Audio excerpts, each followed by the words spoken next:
bureau de presse de la présidence de la République. Un communiqué lu par le commandant Mohamed Kassé, directeur du bureau de presse de la présidence de la République. Communiqué du bureau de presse de la présidence de la République, Conakry. Le président de la République de Guinée-Bissau effectuera demain samedi 18 septembre 2010 une visite de travail et d'amitié en République de Guinée. Au cours de cette visite, son Excellence Malam Bakay Sagna et le général d'armée Sekouba Konaté aborderont les questions d'intérêt commun en vue du renforcement des traditionnels liens de fraternité, de coopération et de solidarité existants entre nos deux peuples. Le chef de l'État bissau-guinéen mettra son séjour à profit pour rencontrer les deux vice-présidents du CNT et ensuite les deux candidats admis au second tour des élections présidentielles. Sont conviés à prendre part à cette cérémonie solennelle à 10 h à l'aéroport international de Conakry-Bessia les personnalités ci-après.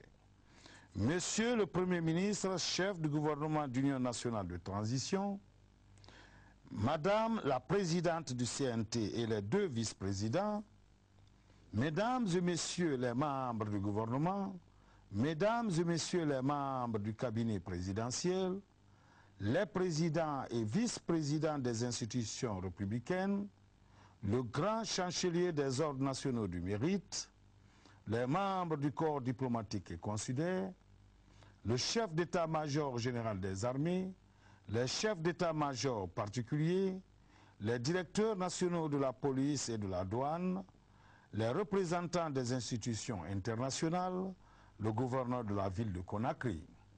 Conakry, le 17 septembre 2010, le bureau de presse de la présidence de la République. Dans l'actualité de la Guinée profonde, la préfecture de l'Abbé vient d'abriter une session de formation des formateurs locaux, des agents du bureau de vote. La rencontre a eu lieu grâce à l'appui du AIFS. Les bénéficiaires ont été invités à vulgariser leurs connaissances acquises. Le point avec Younous Saba. Apporter des corrections aux dysfonctionnements constatés lors du premier tour de la présidentielle du 27 juin dernier, telle a été la quintessence de cette session de formation des formateurs locaux, des agents des bureaux de vote de la région de l'Abbé. Cette formation engagée à travers les différentes régions administratives du pays vise à redynamiser le fonctionnement des bureaux de vote pour un deuxième tour transparent et crédible. Aujourd'hui, la CENI, j'espère bien, pourra bien dormir parce que la formation que je viens de suivre est de qualité. Elle a été donnée par des spécialistes, par des professionnels. Le souhait que je voudrais ici transmettre à votre niveau, le souhait de la CENI, c'est de voir, n'est-ce pas, sur des actes concrets, la transmission de ces connaissances que vous venez de recevoir. Durant 2 jours, ces participants ont abordé tous les thèmes liés au fonctionnement correct d'un bureau de vote et ce sont les cadres venus des départements de l'administration du territoire et celui de la décentralisation qui ont animé la formation. Ils ont invité les participants à faire une démultiplication correcte de la formation dans leurs communes et CRD respectives. Vous avez suivi tout le processus depuis la préparation, n'est-ce pas, du bureau de vote, une semaine avant, 2 jours avant, à 6 h, à 7 h, comment est-ce que les membres du bureau de vote doivent venir s'assurer de l'existence du matériel électoral et comment les opérations doivent être conduites de 7 h à 18 h et comment après les dispositions sont prises pour que ces résultats soient sécurisés à travers les différentes enveloppes dont on nous a indiqué. Cette caravane de formation initiée par la CENI en partenariat avec AIFS à quelques jours seulement de l'élection présidentielle dans notre pays devrait permettre aux membres des bureaux de vote de mieux faire face à leur rôle et responsabilités pour un scrutin dont les résultats seront acceptés par tous.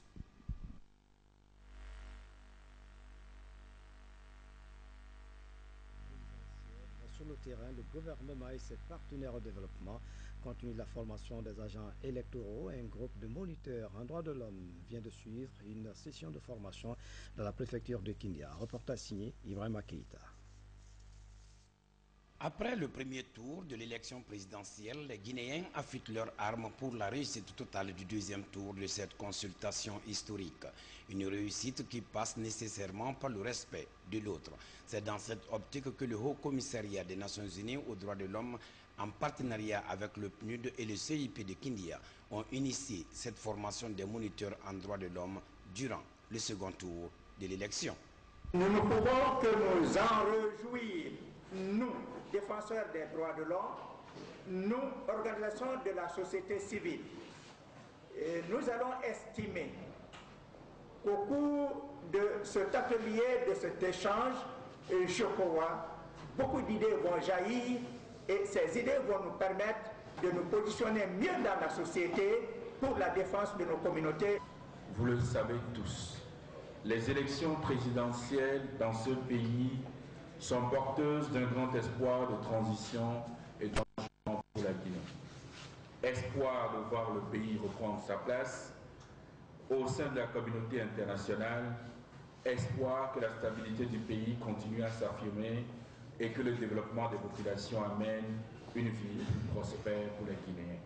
Installé en Guinée depuis mai 2010, le bureau du Haut Commissariat des Nations Unies aux droits de l'homme veut ainsi accompagner le gouvernement guinéen dans l'instauration de la démocratie et de l'état de droit. C'est pourquoi les participants, dans l'espoir de mieux s'impliquer dans le processus, ont eu de larges informations sur le rôle à jouer durant ce deuxième tour de l'élection. Il est important de faire remarquer qu'il n'est pas facile pour un peuple de mener une lutte efficace contre la pauvreté et de construire une démocratie véritable sans le respect des droits de l'homme. Donc, le présent atelier qui s'inscrit en droite ligne de cette vision mérite d'être salué. Il s'agit donc pour ces moniteurs formés d'apporter le changement afin que la démocratie soit une réalité en Guinée. Dans l'actualité encore, la ville de Kankan a servi de cadre à un atelier de formation des magistrats auxiliaires de justice, de sécurité et responsables religieux. Le débat était centré sur les résolutions du Conseil de sécurité des Nations Unies. Le reportage de Fodé Bangali Fofana rendu en studio par Samartin.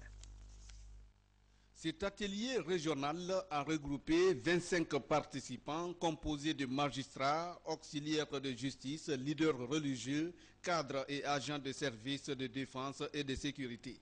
Ils sont venus de toutes les préfectures des régions de Farana et Kankan.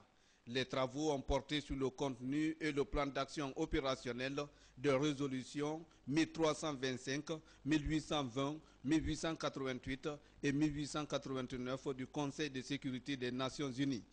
Objectif, renforcer les capacités d'intervention de ces participants dans le maintien de la paix. L'objectif général de cette formation, c'est de permettre à tout un chacun de s'approprier effectivement du contenu pour pouvoir les démultiplier au retour dans leurs coins respectifs pour que les résolutions 1325 soient connues de tout le monde. La connaissance et la mise en application de ces résolutions est un gage de paix pour le pays. L'UNFPA est et demeure à votre côté pour vous appuyer dans la mise en œuvre de ces différentes résolutions. C'est dans le souci d'améliorer le statut de la femme que les gouvernements successifs de la Guinée ont adhéré et ratifié la quasi-totalité des instruments juridiques régionaux, sous-régionaux et internationaux de protection des droits humains des femmes et des enfants. Ces résolutions demandent à tous les États d'adopter des mesures visant à appuyer les initiatives de paix prises par les groupes locaux de femmes en les faisant participer à tous les mécanismes de mise en œuvre des accords de paix.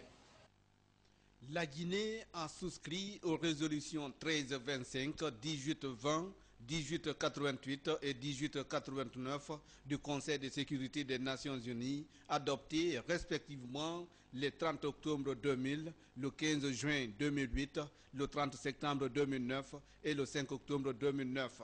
Un défi pour les autorités administratives du pays. L'autre rencontre, c'est celle organisée par Kindia, par le ministère de la Justice, en partenariat avec le PNUD.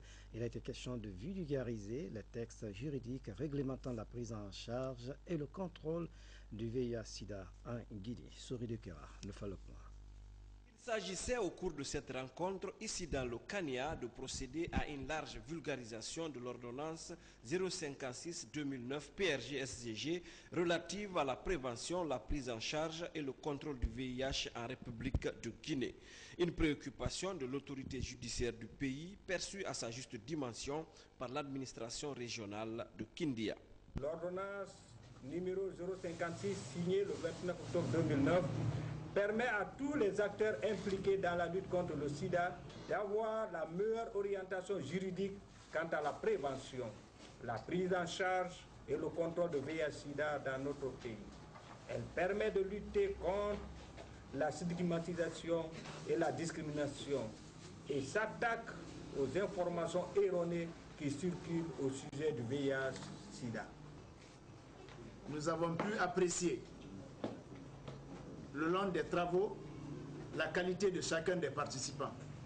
Nous voudrions donc, comme l'ont dit mes prédécesseurs, vous demander d'assurer une grande démultiplication de cette vulgarisation auprès de nos collaborateurs à la base pour que le maximum de personnes soient informées du contenu de ce document juridique. Face à l'urgence des questions soulevées par cette journée de vulgarisation, le ministère de la Justice, conformément à ses prérogatives de protection sociale, place l'initiative dans son contexte. L'ordonnance qui fait l'objet de cet atelier de vulgarisation a été élaborée et adoptée après plusieurs rencontres au niveau national, sous-régional et international à travers les ateliers de concertation, d'amendement, d'harmonisation et de renforcement. Cette journée aura permis aux différents participants à la rencontre de cerner tous les enjeux du VIH-Sida, des acquis qui devraient accroître les compétences nationales de lutte contre le fléau du siècle à travers une vulgarisation efficiente au niveau des populations, notamment les plus vulnérables.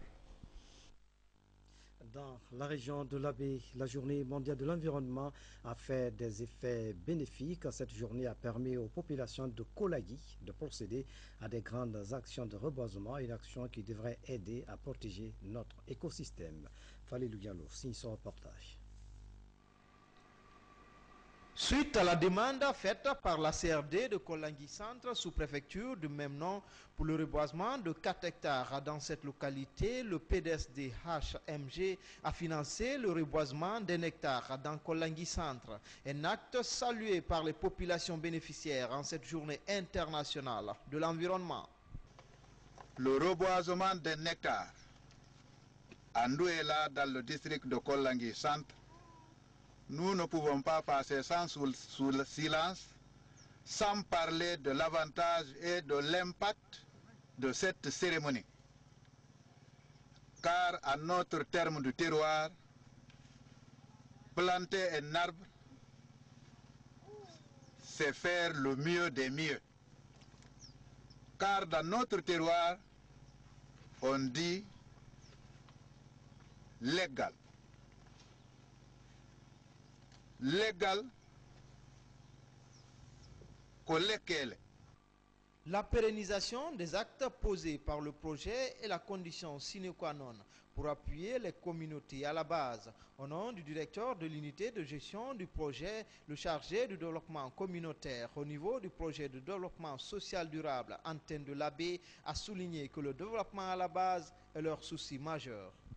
Pour les 2 ans à venir, le projet va se consacrer à l'appui aux collectivités, à la consolidation de ces acquis, en vue de la pérennisation de ces réalisations-là. Car il ne s'agit pas simplement de construire. Il faut entretenir et que ces infrastructures soient fonctionnelles au bénéfice des populations qui en ont tant besoin. En cette année caractérisée